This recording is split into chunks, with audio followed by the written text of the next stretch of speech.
আসসালামু আলাইকুম ওয়া রাহমাতুল্লাহি ওয়া বারাকাতুহু। আলহামদুলিল্লাহ আলহামদুলিল্লাহি নাহমাদুহু ওয়া নাস্তাঈনুহু ওয়া নাস্তাগফিরুহু ওয়া নু'মিনু বিহি ওয়া নাতাওয়াক্কালু আলাইহি ওয়া নাউযু বিল্লাহি মিন শুরুরি আনফুসিনা ওয়া মিন সাইয়্যাতি আ'মালিনা। মান yahdihillahu ফালা মুদিল্লা লাহু ওয়া মান ইউদ্লিল্লাহু ফালা হাদিয়া লাহু।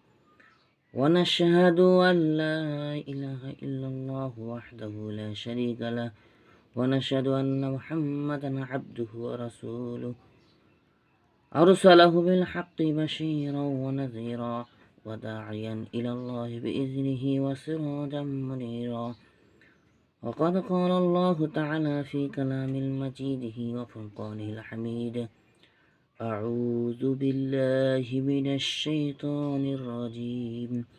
بسم الله الرحمن الرحيم. والعصر إن الإنسان لفي خسر إلا الذين آمنوا وعملوا الصالحات وتواصوا بالحق وتواصوا بالصبر. صدق الله العظيم. সম্মানিত দিন প্রিয়, ইসলাম প্রিয়, ইমানদার ভাই ও বোনেরা, আসসালামু আলাইকুম ওয়া রাহমাতুল্লাহি ওয়া বারাকাতুহু। আমরা সেই মহান তাবারক তাআলা আল্লাহ রাব্বুল আলামিনের দরবারে শুকরিয়া আদায় করি যে আল্লাহ রাব্বুল আলামিন আমাদেরকে পবিত্র কোরআন শোনার, তেলাওয়াত করার এবং বুঝার তৌফিক দান করলেন। এই জন্য আমরা শুকরিয়া আদায় করে বলি জোরে সোরে বলি আলহামদুলিল্লাহ। এবং তিনি প্রেরিত রসুল হযরত মুহাম্মদ সাল্লাল্লাহু আলাইহি সাল্লাম তার সামনে আমরা দরুদ পেশ করে শুকরিয়া সাল্লাল্লাহু আলাইহি সাল্লাম। আমি আপনাদের কাছে সূরাতুল আসর তেলাওয়াত করেছি। এটি মক্কায় অবতীর্ণ,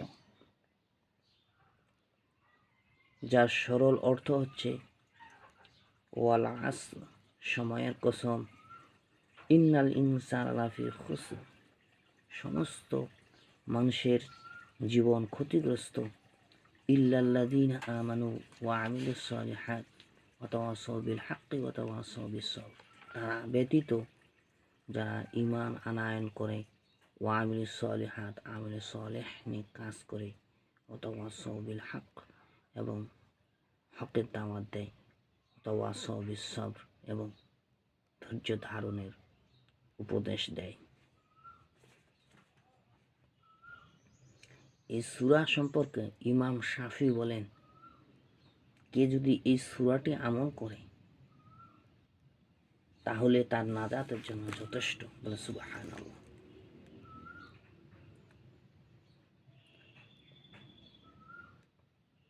পবিত্র কোরআনে আল্লাহ রাব্বুল আলামিন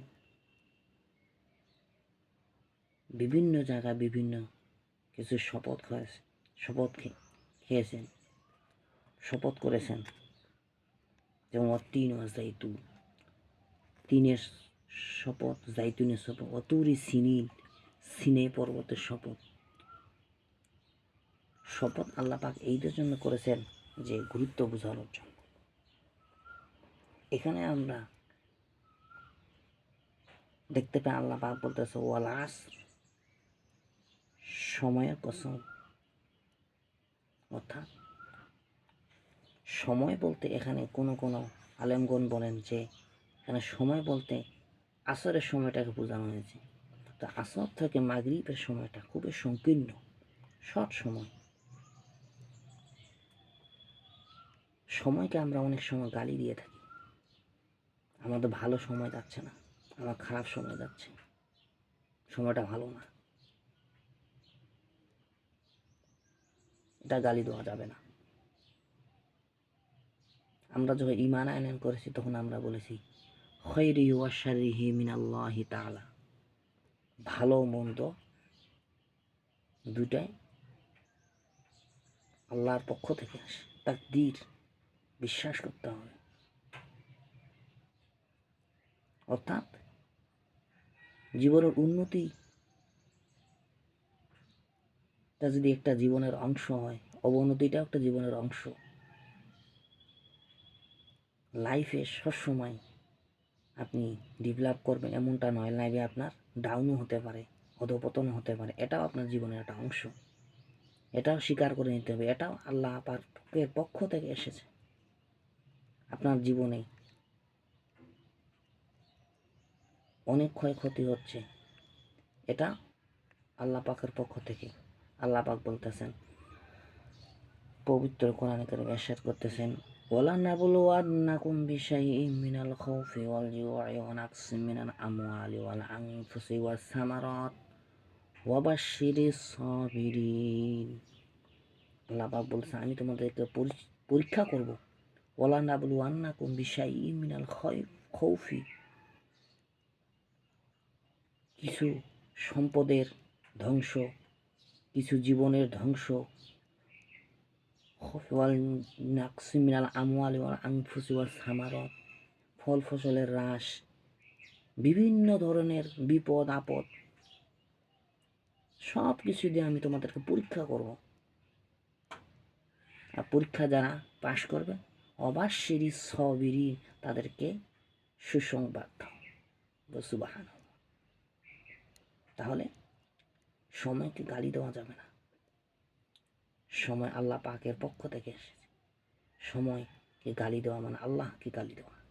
সময়কে কখনো গালি দেওয়া যাবে না। আমার পক্ষ থেকে ভালো মন্দ যাই আছে সব আল্লাহর পক্ষ থেকে, এবং সর্ব অবস্থায় শুকরিয়া আদায় করা, যে কেমন আছেন ভাই, আলহামদুলিল্লাহ, আল্লাহ যে হালে রাখে ভালো। আল্লাহ পাক বলতেছে লাইন শাকারতুম লাযীদান্নাকুম ওয়া লাইন কাফারতুম ইন্না আযাবি লাশাদীদ। তোমরা যে অবস্থায় থাকো না কেন আমার শুকরিয়া আদায় করো, তাহলে আমি তোমার শুকরিয়া, আমি তোমার নিয়ামতকে বাড়াই দেব। বলে সুবহানাল্লাহ। ইন্নাল ইনসানা লাফি খুসর, তাদের জীবন ক্ষতিগ্রস্ত। নিশ্চয়ই, অবশ্যই, ইন্নাল ইনসানা, মানুষের জীবন ক্ষতিগ্রস্ত। ইন্না, অবশ্যই ক্ষতিগ্রস্ত। সে জামানায় কিছু লোক ছিল, তারা মনে করছিল, তারা মুহাম্মদ সাল্লাল্লাহু সাল্লাম এবং সাহাবাদেরকে বলল যে আমরা তো অনেক টাকা পয়সার মালিক, আমাদের অনেক শিক্ষা দীক্ষা, অনেক জ্ঞান আছে, আমরাই সফল কাম, আর তোমরা গরিব মিসকিন, ইমান আনয়ন করে তোমাদের অনেক কষ্ট হয়েছে, কষ্টে জীবন যাপন করতেছ, তোমাদের জীবন অনেক কষ্টের। তখন আল্লাহ পাক সান্ত্বনা দিয়ে বললেন ইন্নাল ইনসানা লাফি খুসর, নিশ্চয়ই তাদের জীবনই হচ্ছে ক্ষতিগ্রস্ত। কেন? ইল্লাল্লাযিনা আমানু, কারণ তারা ঈমান আনয়ন করে না। তারা দুনিয়াতেই টাকা পয়সা সব কিছু, প্রভাব প্রতিপত্তি, ক্ষমতা, শিক্ষা দীক্ষা সব দিক দিয়ে তারা উন্নত হয়, নিজেদেরকে বিশাল বড় মনে করে, আমরাই সফল কাম, আমরাই সাকসেসফুল।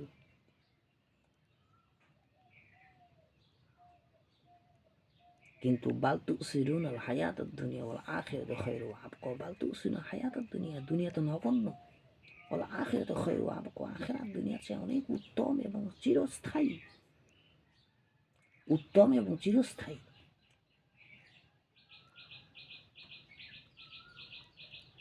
তারপর বলা হচ্ছে ইল্লাল্লাযীনা আমানু ওয়া আমিলুস সালিহাতি ওয়া তাওয়াসাউ বিল হাক্কি ওয়া তাওয়াসাউ বিস সাবর, তারা ব্যতীত, অর্থাৎ যারা ঈমান আনয়ন করে এবং আমল সালেহ নিয়ে কাজ করে, তাওয়াসাউ বিল হাক্কি ওয়া তাওয়াসাউ বিস সাবর। ঈমান হচ্ছে ঈমান হচ্ছে আল্লাহ পাকের প্রতি বিশ্বাস স্থাপন করা। শুধু বিশ্বাস করলেই হবে না, ওয়া আমিলুস সালিহাতি, এবং আমল সালেহ নিয়ে কাজ করতে হবে, ভালো কাজ করতে হবে। ভালো কাজ বলতে শুধু আমরা নামাজ রোজা হজ যাকাতকে বুঝি। ভালো কাজ হচ্ছে মানুষকে একটা ভালো উপদেশ দেওয়া, মানুষকে একটা সুন্দর কথা বলা, মানুষকে দিনের পথে ডাকা, যত প্রকার কাজ আছে মানুষের সৎ আচরণ করে, এটাও আমলে সালেহ নেক কাজ। ওয়াতাওয়াসাউ বিল হক, এবং হকের দাওয়াত দেওয়া। হকের দাওয়াত অর্থাৎ ইসলামের দাওয়াত দেওয়া, অমুসলিমদের কাছে ইসলামের দাওয়াত দেওয়া, তাদেরকে ইসলামের সৌন্দর্যটা তুলে ধরা। আপনারা মারা গেলে আপনাদেরকে নারী পুরুষ কোনো কিছু দেখা হয় না, তাদেরকে ফালাই দিয়ে শুধু আগুনে জ্বালাই, দাউকে ফালাই দিয়ে তাদেরকে দাউকে আগুনে ফালাই দিয়ে তাদেরকে লাঠি দিয়ে বাইরে তাদেরকে পুড়ানো হয়। আর আমাদের মুসলিমদেরকে কী করা হয়, যখন মারা যায় যদি নারী হয় তাকে 5টা কাপড় দিতে হবে এবং তার চেহারা কোনো পুরুষ দেখতে পারবে না। ইসলাম আমাদের কত সুন্দর ধর্ম, শান্তির ধর্ম। ইসলাম শব্দের অর্থ হচ্ছে শান্তি, এ ধর্মে হচ্ছে শান্তি। ওয়াতাওয়াসাউ বিল হক, হকের দাওয়াত দেওয়া। হকের দাওয়াত এটাও হতে পারে যে আপনি কোনো অন্যায় দেখলে অবশ্যই অন্যায়ের প্রতিবাদ করবেন, হাত দিয়ে করবেন, যদি সেটা সামর্থ্য না থাকে মুখ দিয়ে করবেন। রাসূল কারীম সাল্লাল্লাহু আলাইহি সাল্লামের হাদিস, যদি মুখ দিয়ে না পারেন তাহলে অন্তর দিয়ে করবেন। বিয়াদিহি যালিকা দাফুল ঈমান, আর এটাই হচ্ছে ঈমানের সর্বনিম্ন স্তর, অন্তর থেকে ঘৃণা করা। ওয়াতাওয়াসাউ বিস সবর, এবং ধৈর্য ধারণ করা। বিভিন্ন যখন আপদ মুসিবত আসবে, হকের দাওয়াত দেওয়ার জন্য আপনাকে ফাঁসির মঞ্চে চড়া যেতে পারে, ফাঁসির মঞ্চে আপনাকে চড়ানো হতে পারে, আপনাকে গালিগালাজ করতে পারে, আপনাকে টিটকারি করতে পারে, আপনাকে মৌলবাদী বলতে পারে, মৌলবাদী বলতে পারে, আপনাকে রাজাকার বলতে পারে, আপনার আলবদর বলতে পারে, শামস বলতে পারে। বিভিন্ন ধরনের আচরণ যখন আসবে তখন আপনাকে ধৈর্য ধারণ করতে হবে। যখন রমজান মাসে রোজা পালন করি তখন বলা হচ্ছে, কেউ যদি আপনার সাথে ঝগড়ায় উদ্বুদ্ধ হয় আপনি বলবেন ইন্নী সাইম, আমি রোজাদার, আমি আপনার সঙ্গে ঝগড়া করব না। এমনিভাবে ধৈর্য ধারণ করতে হবে। আল্লাহ পাক আমাদেরকে সকলকে তৌফিক দান করুন। শুকরিয়া।